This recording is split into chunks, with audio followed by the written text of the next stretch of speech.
ప్రధాన పత్రికలలోని ప్రధాన వార్తల విశ్లేషణ కార్యక్రమానికి స్వాగతం. నేను మీ జర్నలిస్ట్ భూమిరెడ్డి శ్రీనాథ్ రెడ్డిని. ప్రధాన పత్రిక అయినటువంటి ఈనాడు ప్రధాన పత్రికను ఒకసారి చూసినట్లయితే ఆర్థిక మూలాలు పటిష్టం, అన్ని రంగాలలోనూ పురోభివృద్ధి, రానున్న ఆర్థిక సంవత్సరంలో జీడిపి 6.3 నుంచి 6.8% వరకు, అదుపులోనే ద్రవ్యోల్బణం, సంస్కరణలకు పెద్దపీట వేయాలి, ఏఐతో అప్రమత్తంగా ఉండాలి, బడ్జెట్కు ముందు కీలక అంశాలను ప్రస్తావించినటువంటి కేంద్ర ఆర్థిక సర్వే. భారత ఆర్థిక వ్యవస్థ మూలాలు బలంగా ఉన్నాయని కేంద్ర ఆర్థిక సర్వే ఉద్ఘాటించింది. అన్ని రంగాలలో దేశం పురోభివృద్ధి చెందుతోందని, ఏఐ విషయంలో కొద్దిగా అప్రమత్తంగా ఉండాలని కూడా పేర్కొంది. ద్రవ్యోల్బణం అదుపులోనే ఉందని, జీడిపి శాతం పెరుగుతూ ఉందని రానున్నటువంటి ఆర్థిక సంవత్సరంలో ఆ సర్వే పేర్కొంది. మొత్తానికి భారతదేశ ఆర్థిక వ్యవస్థ కొంత గందరగోళమైనటువంటి పరిస్థితిలో ఉందని ప్రతిపక్షాలు చేస్తున్నటువంటి ఆరోపణలను ఆర్థిక సర్వే తిప్పికొట్టింది. ద్రవ్యోల్బణం అందుబాటులో ఉందని చెప్పినటువంటి పరిస్థితి కనిపిస్తుంది. రాష్ట్రం సుభిక్షంగా ఉండాలని కోరుకుంటున్న వాసవి మాత దర్శనం పునర్జన్మ సుకృతం ముఖ్యమంత్రి చంద్రబాబు నాయుడు. ఏదైతే పెనుగొండలోని కన్యకా పరమేశ్వరి ఆలయంలో అమ్మవారిని సమర్పించడానికి పట్టు వస్త్రాలతో ముఖ్యమంత్రి నారా చంద్రబాబు నాయుడు వెళ్ళినటువంటి సందర్భంలో ఆయన రాష్ట్రం సుభిక్షంగా ఉండాలని తాను కోరుకున్నట్లుగా మీడియా సమావేశంలో పేర్కొన్నారు. ఆయన అమ్మవారికి పట్టు వస్త్రాలను లాంఛనంగా ప్రభుత్వాధినేతగా సమర్పించినటువంటి పరిస్థితి కనిపించింది. పూర్ణ కుంభంతో ఆలయ అధికారులు, పూజారులు ముఖ్యమంత్రి నారా చంద్రబాబు నాయుడికి స్వాగతం పలికినటువంటి నిన్న చూశాం. వైకాపా ప్రభుత్వ అరాచకాలపై విచారణకు ప్రత్యేక ట్రిబ్యునల్, బడుగుల హత్యాకాండ దాడుల కేసులపై ప్రత్యేక దృష్టి, తెదేపా కార్యకర్తలు, ఉద్యోగులు, పాత్రికేయులపై పెట్టిన అక్రమ కేసుల తొలగింపునకు చర్యలు, కడపలో 27, 28, 29లో మహానాడు, ప్రతి 60 కుటుంబాలకు పార్టీ సాదరిక సారథి, ప్రతి శనివారం నియోజకవర్గంలో వినతులు స్వీకరించనున్న ఎమ్మెల్యేలు, తెదేపా పొలిట్ బ్యూరో సమావేశంలో కీలకమైన నిర్ణయాలు. నిన్న ఏదైతే తెలుగుదేశం పార్టీ పొలిట్ బ్యూరో సమావేశం విజయవాడలో జరిగిందో ఆ సమావేశంలో అనేకమైనటువంటి కీలక నిర్ణయాలు తీసుకున్నారు. ప్రభుత్వానికి మంచి పేరు తెచ్చే విధంగా కొన్ని నిర్ణయాలు జరగగా పార్టీ సంస్థాగతంగా బలోపేతం కోసం తీసుకోవాల్సిన చర్యలపైన కూడా లోతైన చర్చ జరిగినట్లుగా తెలుస్తోంది. ఏదైతే ఒక వ్యక్తి, పార్టీ అధినేత మినహాయించి ఒక వ్యక్తి 3 సార్లు మినహా ఒక పదవిలో ఉండకూడదన్నటువంటి నారా లోకేష్ ప్రతిపాదనను కూడా పొలిట్ బ్యూరో చర్చించడం జరిగింది.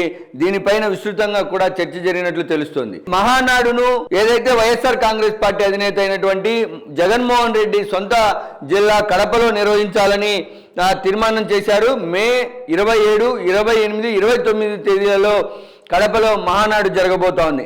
కడపలో పశుమయం కాబోతోంది. కడప జిల్లాలో తెలుగుదేశం పార్టీకి సంబంధించినటువంటి ఇంత పెద్ద ఈవెంట్, తెలుగుదేశం పార్టీ మహానాడు అంటేనే అదొక పెద్ద పండుగ పార్టీ కార్యకర్తలకు. అలాంటి పండుగ కడపలో నిర్వహించడానికి తెలుగుదేశం పార్టీ జిల్లా అధ్యక్షుడు, పొలిట్ బ్యూరో సభ్యులు రెడ్డెప్పగారి శ్రీనివాస్ రెడ్డి చేసిన ధైర్యాన్ని తెలుగుదేశం పార్టీ కార్యకర్తలు చాలా మెచ్చుకుంటా ఉన్నారు. ఎందుకంటే వివిధ రాష్ట్రాల నుంచి, అటు ఆంధ్రప్రదేశ్, తెలంగాణ, నికోబార్ దీవులు లాంటి అనేకమైన రాష్ట్రాల నుంచి కూడా తెలుగుదేశం పార్టీ నాయకులు, కార్యకర్తలు మహానాడుకు హాజరవుతారు. వారికి సంబంధించినటువంటి వసతుల కల్పన, పార్కింగ్ ఏర్పాట్లు, భోజనాలు, ఇలా అనేకమైనటువంటి అంశాలలో వారికి ఇబ్బంది రాకుండా చూడాల్సినటువంటి బాధ్యత ఈ జిల్లా నాయకత్వం పైన ఉంటుంది. కాబట్టి అంత పెద్ద ప్రోగ్రాంను జిల్లా అధ్యక్షుడు శ్రీనివాస్ రెడ్డి తన భుజస్కంధాల పైన వేసుకొని ముందుకెళ్తున్నటువంటి పరిస్థితి అయితే మనం చూస్తూ ఉన్నాం. మరొకటి, ప్రతి 60 కుటుంబాలకు కూడా పార్టీ ఒక సంధానకర్తను నియమించబోతా ఉంది. దీని ద్వారా పార్టీ గ్రౌండ్ లెవెల్లో, గ్రామ స్థాయి రూట్ లెవెల్లో పార్టీ బలోపేతానికి, పార్టీ కార్యకర్తలకు లైన్ ఏర్పడడానికి ఉపయోగపడేలాగా ఈ చర్యను తీసుకున్నట్టుగా కూడా అర్థమవుతోంది. బహిరంగ దూషణ జరిగి ఉండాలి, అలా నిరూపించగలగాలి, అప్లై చెల్లుబాటు. ఎస్సీ ఎస్టీ కేసుల పైన సుప్రీంకోర్టు కీలకమైన ప్రకటన చేసింది. ఎస్సీ ఎస్టీ కేసుల నమోదుకు సంబంధించి బహిరంగంగా దూషణ జరిగి ఉండాలి, అలా నిరూపించగలగాలి, అప్పుడే అది ఎస్సీ ఎస్టీ కేసు కింద చెల్లుబాటు అవుతుంది అన్నటువంటి అంశాన్ని సుప్రీంకోర్టు ప్రస్తావించింది. షెడ్యూల్ కులాలు, షెడ్యూల్ తెగలకు సంబంధించినటువంటి అత్యాచార నిరోధక చట్టం 1989లోని సెక్షన్ 3(1)(r) కింద నేర నిరూపణ జరగాలంటే నిందితుడు ఎస్సీ లేదా ఎస్టీ వర్గానికి చెందిన వ్యక్తిని ఉద్దేశపూర్వకంగా ప్రజా సమక్షంలో బహిరంగంగా అవమానించినట్లు, బెదిరించినట్లు నిరూపించాల్సి ఉంటుందని సుప్రీంకోర్టు తెలిపింది. మరొక వైపు బానిస పిల్లల కోసమే జన్మతః పౌరసత్వం అంటూ అమెరికా అధ్యక్షుడు ట్రంప్ కీలక వ్యాఖ్య చేశాడు. ట్రంప్ రెండోసారి అధికారంలోకి వచ్చాక అనేకమైనటువంటి నిర్ణయాలు తీసుకుంటా ఉన్నారు. అందులో భాగంగా పార్ట్ టైం ఉద్యోగాలు చేసేటటువంటి వారిని కూడా అక్కడ అమెరికా నుంచి స్వదేశానికి పంపించే ఏర్పాటు చేస్తా ఉన్నారు. ఇప్పుడు జన్మతః పౌరసత్వం ఇచ్చే నిబంధన ప్రాథమికంగా బానిస పిల్లల కోసం తప్ప యావత్ ప్రపంచం ఇక్కడికి వచ్చి పోగుపడటానికి ఉద్దేశించి కాదని అమెరికా అధ్యక్షుడు చేసినటువంటి ప్రకటన కూడా కీలకమైనటువంటి అంశంగా చూడాల్సినటువంటి పరిస్థితి అయితే ఉంది.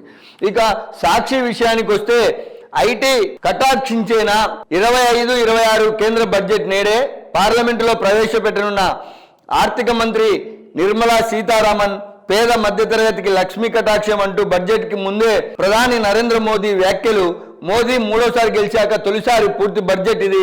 వ్యవసాయం, ఉపాధి, ఇన్ఫ్రాస్ట్రక్చర్, చిన్నతరహా పరిశ్రమలపైన ఫోకస్, ఆదాయ పన్ను విషయంలో విప్లవాత్మకమైన నిర్ణయాలుంటాయని ఊహాగానాలు, కొత్త పన్నుల విధానంలో 10 లక్షల ఆదాయం వరకు పన్ను మినహాయింపని ప్రచారం, 15 లక్షలు 25 లక్షలు అర్జించే వారి కోసం 25% కొత్త స్లాబ్ పెట్టే ఛాన్స్, పాత పన్ను విధానంపై నిరాసక్తత కలిగేలా చర్యలు తీసుకునే అవకాశం, ఆర్థిక వ్యవస్థ నెమ్మదించినందున వినియోగాన్ని పెంచేలా నిర్ణయాలు, పేదలను ఊరడిస్తుంచేలా నిర్ణయాలు ఉంటాయని అందరిలో ఆశలు.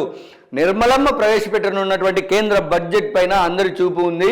మరికొద్దిసేపట్లో ఆమె ప్రవేశపెట్టనున్నటువంటి బడ్జెట్ ఆశాజనకంగా ఉంటుందని ప్రధాని మోదీ ప్రకటన నేపథ్యంలో పేద మధ్యతరగతి వారికి ఇది ఆశాజనకమైనటువంటి బడ్జెట్గా ఊహాగానాలు వినిపిస్తున్నాయి. బాధుడే బాధుడు. రాష్ట్రంలో నేటి నుంచి భారీగా రిజిస్ట్రేషన్ ఛార్జీల పెంపు, 13,000 కోట్ల ఆదాయ అర్జన లక్ష్యంగా ఆంధ్రప్రదేశ్ సర్కార్ అడుగులు. ఇళ్ల స్థలాలు, మొండిగోడలున్న ఇండ్లు షెడ్లను వదలట్లేదు. ఆందోళనతో రెవెన్యూ కార్యాలయ క్యూ కట్టిన ప్రజలు ఆ గడువులోగా క్రయ విక్రయాలు పూర్తి చేసుకోవాలని ఆరాటం. గతంలో రోజుకు 10,000 రిజిస్ట్రేషన్లు, కొద్ది రోజులుగా 15,000. ఏదైతే ఇండ్లు స్థలాలు, మొండిగోడలు, రేకుల షెడ్లు ఇలా దేనిని వదలకుండా రిజిస్ట్రేషన్ కిందకి తీసుకొచ్చినటువంటి ప్రక్రియలో భాగంగా ఆదాయ ఆర్జనగానే ఆంధ్రప్రదేశ్ ప్రభుత్వం రిజిస్ట్రేషన్ల శాఖను వాడుకుంటోందని సాక్షి కథనాన్ని బట్టి అర్థమవుతున్నటువంటి పరిస్థితి కనిపిస్తోంది. ఇక ఆంధ్రజ్యోతి విషయానికి వస్తే ధరలు దిగొస్తాయి, కేంద్ర ఆర్థిక సర్వే ఆశాభావం. మార్చి నాటికి ఆహార ద్రవ్యోల్బణం తగ్గుముఖం, వచ్చే ఆర్థిక సంవత్సరంలో 6.3 నుంచి 6.8 వృద్ధి. 2047 నాటికి వికసిత్ భారత్ లక్ష్య సాధనకు 80% వృద్ధి అవసరం. పెట్టుబడులను జీడిపిలో 30% పెంచాలి. నేడే కేంద్ర బడ్జెట్ పార్లమెంట్లో ప్రవేశపెట్టనున్నటువంటి నిర్మలా సీతారామన్. ప్రజలు మధ్యతరగతిపై లక్ష్మీ ఆశీస్సులు ఉండాలి. బడ్జెట్కు ముందే మోదీ వ్యాఖ్య. ఆవిష్కరణలు, అభివృద్ధి మా ఆర్థిక విధానానికి ఆదర్శం. తొలిసారి విదేశీ జోక్యం లేదంటూ కాంగ్రెస్ పై విసురులు.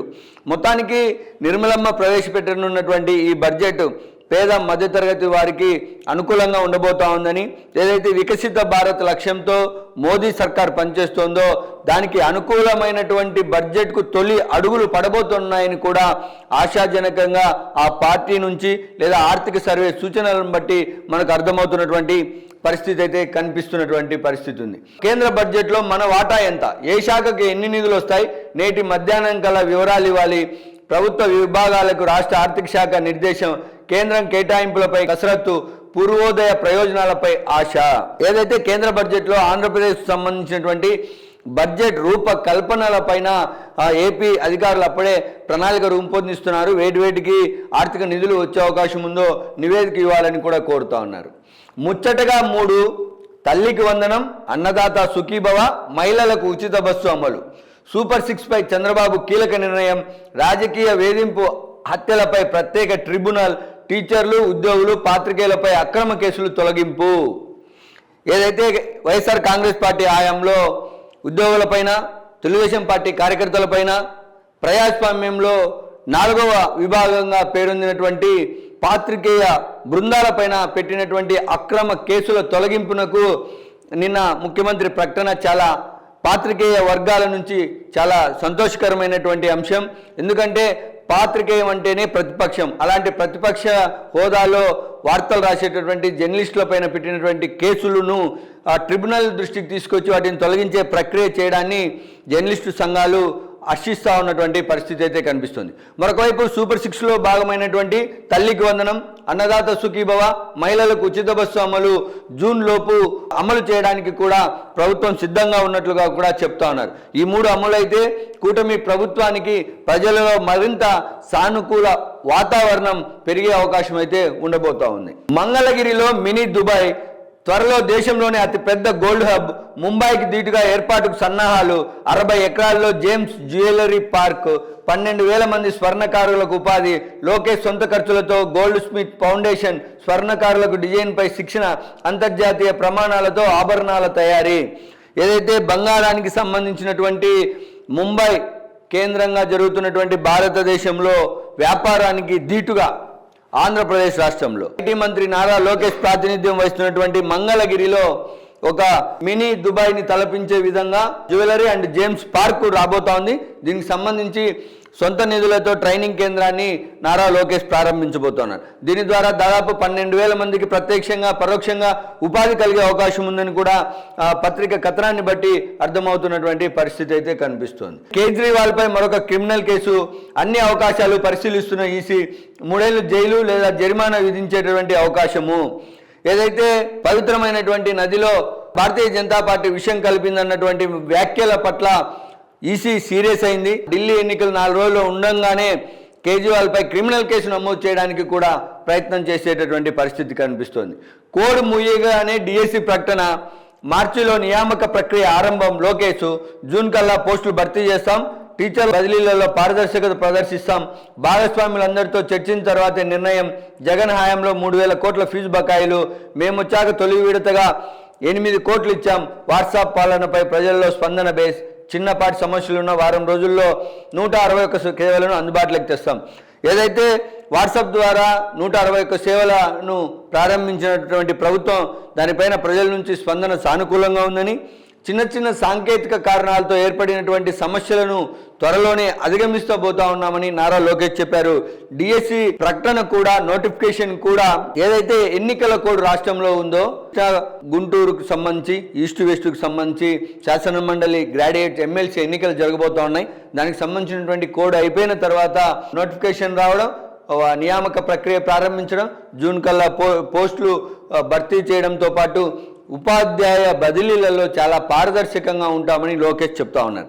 విద్యాశాఖలో సమూల మార్పులకు శ్రీకారం చుడుతున్నటువంటి నారా లోకేష్ ఉపాధ్యాయుల భర్తీ పైన కూడా అంతే చొరవ తీసుకున్నట్లుగా కూడా మనకు వస్తున్నటువంటి కథనాలను బట్టి అర్థమవుతోంది. ఇది ఇవాల్టి ప్రధాన పత్రికలలోని వార్తల విశ్లేషణ కార్యక్రమం. నమస్తే.